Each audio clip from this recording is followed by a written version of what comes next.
Hey, everybody, I'm Brandy Kelly, and I'm a superintendent on a mission to lead with hope. The Lead with Hope podcast is a bi weekly podcast that will inspire and empower you to lead with hope. Check out my website at leadwithhope.net. Today, my guest is Jim VanAllen. He's the president of the Energy Bus for Schools program through the John Gordon Companies.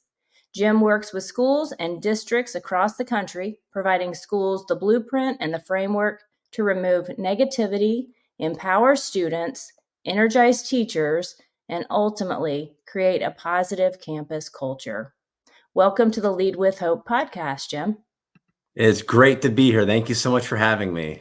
Yeah, and just recently, I think it was August 12th or 13th, you were at my school doing that very thing that I spoke of in the introduction. And, you talked a little bit when you came out to our school about your story. And I believe that there's enormous power in sharing your story. When you share your story, you share your life experiences, there's some vulnerability there, but you have the ability to really help other people through that process of sharing your story. So at this time, Jim, can you share your story a little bit today with our listeners? Of course, and I love sharing my story and other stories because that's how you're right. That's how we get connected, and that's how we get inspired, right? And we kind of think back to our own stories a little bit and how we got started. So, I mean, like many of your listeners, I know a lot of them probably wanted to be in education for a long time, and being a professional speaker and writer and having that kind of an impact, I've always wanted to do that. Like since high school, like I've always admired great speakers and the keynote speaker on stage. I would go to conferences and I would see these men and women on stage inspiring audiences with their voice, and I was always just amazed by it. And I had that skill in high school and middle school of being known, among your friend circles and your teachers as being like the public speaker, right? The good speaker, but didn't quite know what to do with that skill until I had good teachers kind of point me in the direction of maybe getting into the speaking world. So I held on to that dream as I got into college, but there's no major to be a professional speaker. It doesn't exist, right? It's sort of a life experience type thing. And at 18, 19 years old, you don't have any life experience. That's at least I didn't at the time. So I chose to go sort of the corporate route. I thought I might do something in public relations, use communication that way. And then friends of mine at an internship saw this up and coming guy speaking right around the corner from my university, an hour away. His name is John Gordon.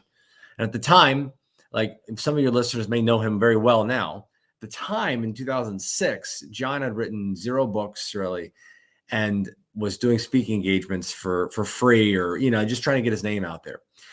So they said I should reach out. So I sent him an email, right? And it was that moment where you're like, all right, I'm going to send this email and who knows what's going to happen. You hit send and off it goes.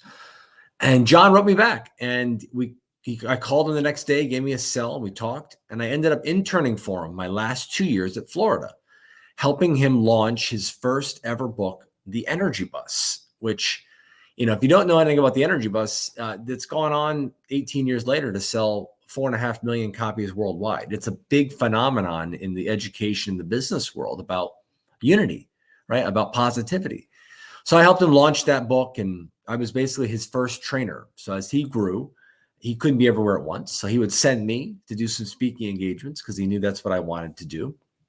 And even as I went and pursued my master's and my doctorate for teaching and other things I wanted to do, John and I still maintain a great relationship. And like I said, I would start doing more and more speaking engagements until now I'm running his entire Energy Bus for Schools division, starting up a school program with him and writing a book with him. So it's been a remarkable journey from intern to where I'm at now with him. And, I always say to people, people can show you the door as John did, but, you have to find a way to run through it, right? And then do something once you cross that door. So I've made the most of my opportunity, and I love impacting people with stories and strategies and energy to really help them grow as people, especially educators, right?